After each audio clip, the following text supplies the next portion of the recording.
श्रुतो हितोपदेशोऽयं पाटवं संस्कृतोक्तिषु वाचां सर्वत्र वैचित्र्यं नीति विद्यां ददाति च।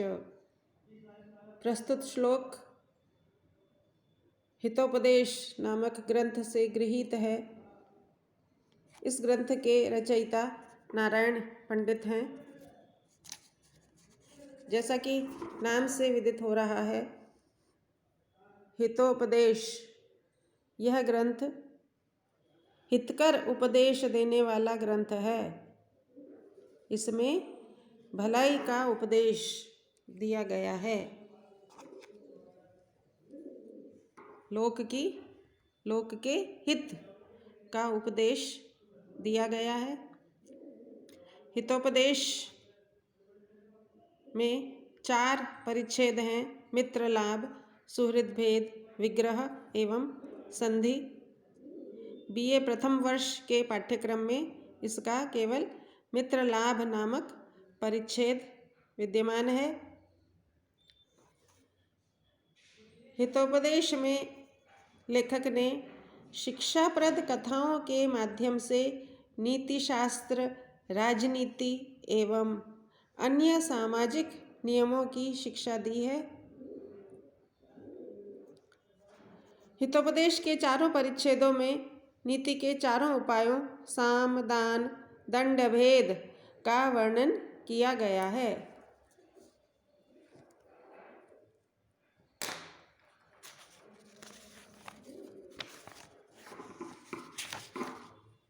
इसका यह श्लोक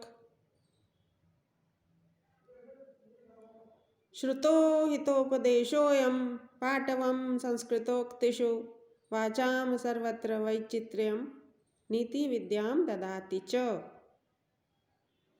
सुना गया यह हितोपदेश गुरु के मुख से सुना गया यह हितोपदेश संस्कृतोक्तिषु पाटवम संस्कृत की उक्तियों में पटुता प्रदान करता है। ददाति का अर्थ देता है, प्रदान करता है। तो यह हितोपदेश संस्कृत की उक्तियों में पटुता, निपुणता प्रदान करता है। सर्वत्र वाचाम वैचित्र्यम, सर्वत्र वाणी की विचित्रता प्रदान करता है, वाणी को वैचित्र्यपूर्ण बनाता है। और नीति की विद्या प्रदान करता है। इसके अनंतर कवि कहते हैं, अजरा अमरवत प्राज्ञो विद्याम अर्थम च चिंतयेत गृहीत इव केशेषु मृत्युना धर्मम आचरेत। प्राज्ञः अर्थात बुद्धिमान व्यक्ति अजर अमरवत स्वयं को अजर अमर मानकर विद्याम अर्थम च चिंतयेत विद्यार्जन और अर्थार्जन धनार्जन का चिंतन करे, प्रयास करे। केशेषु मृत्यु न गृहीत इव, केशों में मृत्यु के द्वारा केशों में पकड़े हुए के समान धर्मम आचरेत, धर्म का आचरण करे। अर्थात यह मानकर कि मृत्यु कभी भी उपस्थित हो सकती है, इसलिए विलंब किए बिना धर्म का आचरण करे। विद्यार्जन अथवा अर्थोपार्जन का चिंतन एवं प्रयास वह भले ही कम करे अथवा बाद में करे, परंतु प्राथमिक रूप से वह धर्म का आचरण करे।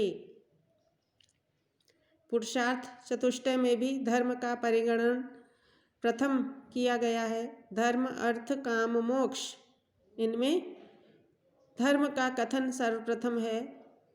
तो यहाँ कवि का यही मंतव्य है कि मृत्यु के द्वारा केशों में पकड़े हुए के समान धर्माचरण करे, अर्थात धर्माचरण में विलंब न करे।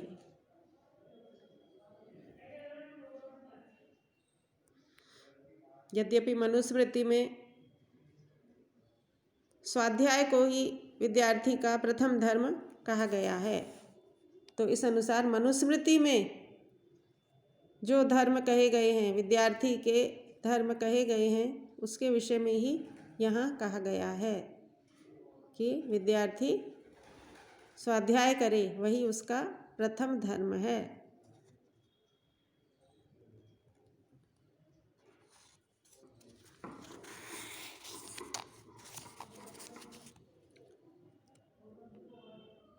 इसके अनंतर कवि कहते हैं, सर्वद्रव्येषु विद्या एव द्रव्यमाहुरनुत्तमम् आहार्यत्वात् अनर्घ्यत्वात् अक्षयत्वात् च सर्वदा।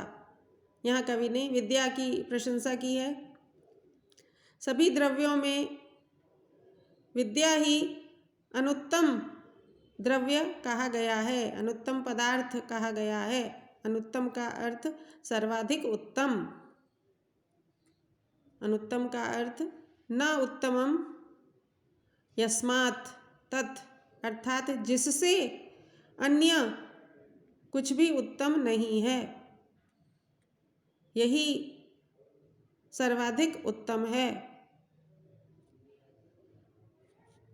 आहार्यत्वात् अनर्घत्वात् अक्षयत्वात्, विद्या आहार्य है अर्थात किसी के द्वारा हरण करने योग्य नहीं है, चोर आदि इसको चुरा नहीं सकते हैं।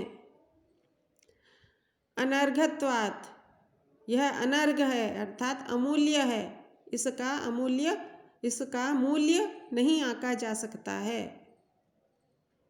यह संसार के समस्त पदार्थों में सबसे अधिक मूल्यवान है, और मूल्यवान ही नहीं, यहाँ तो कवि ने इसको अमूल्य कहा है। अक्षयत्वात्, विद्या अक्षय धन कहा गया है, इसका नाश नहीं होता है।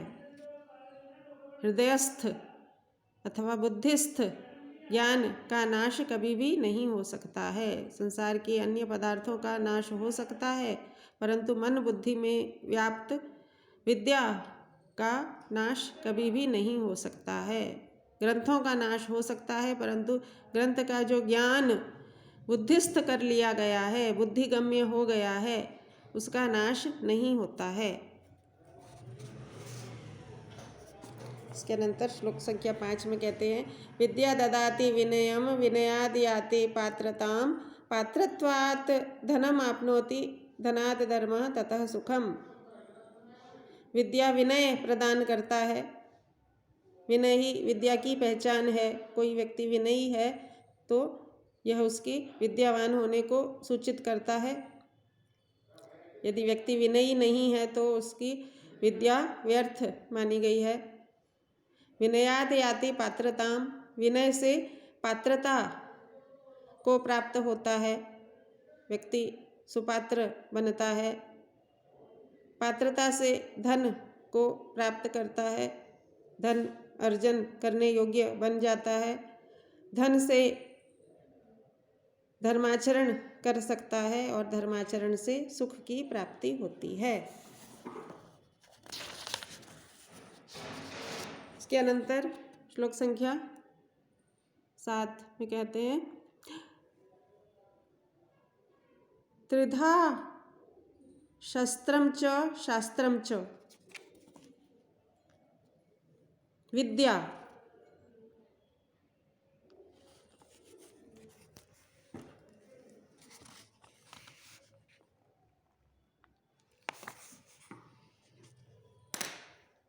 विद्या शस्त्रम च शास्त्रम च,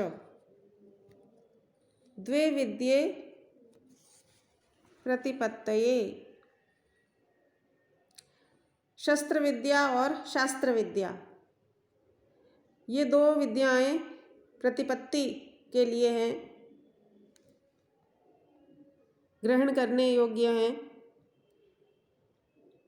आद्या वृद्धत्वे हास्याय, वृद्धत्वे व्यक्ति के वयोवृद्ध हो जाने पर, शरीर की दृष्टि से वृद्ध हो जाने पर, शस्त्र विद्या हास्य को उत्पन्न करती है, हास्यास्पद हो जाती है, क्योंकि वयोवृद्ध व्यक्ति के शरीर में इतना सामर्थ्य नहीं होता है कि वह भारी शस्त्रों का प्रयोग कर सके। द्वितीया सदा आद्रियते, परंतु शास्त्र विद्या सदैव आदर प्राप्त करती है। वयोवृद्ध होने पर भी व्यक्ति की शास्त्र विद्या नष्ट नहीं होती है, इसलिए उस विद्या के कारण वह सदैव आदर को प्राप्त करता है।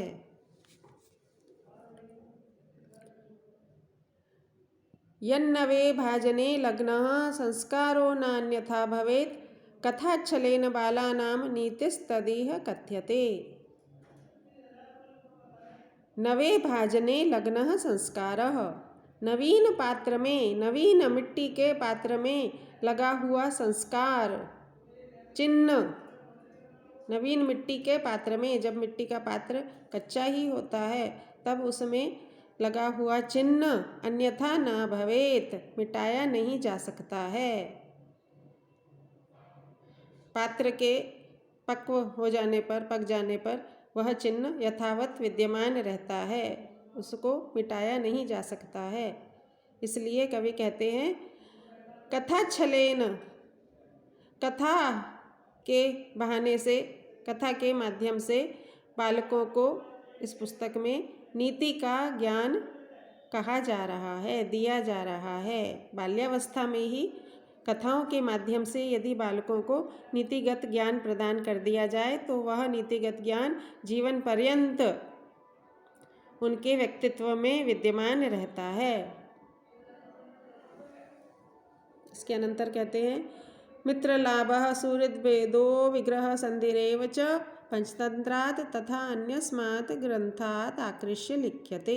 कवि स्वयं कह रहे हैं कि इस ग्रंथ में मित्रलाभ, सुहृद्भेद, विग्रह एवं संधि, ये 4 परिच्छेद हैं और पंचतंत्र से तथा अन्य ग्रंथों से गृहीत करके इनको लिखा जा रहा है।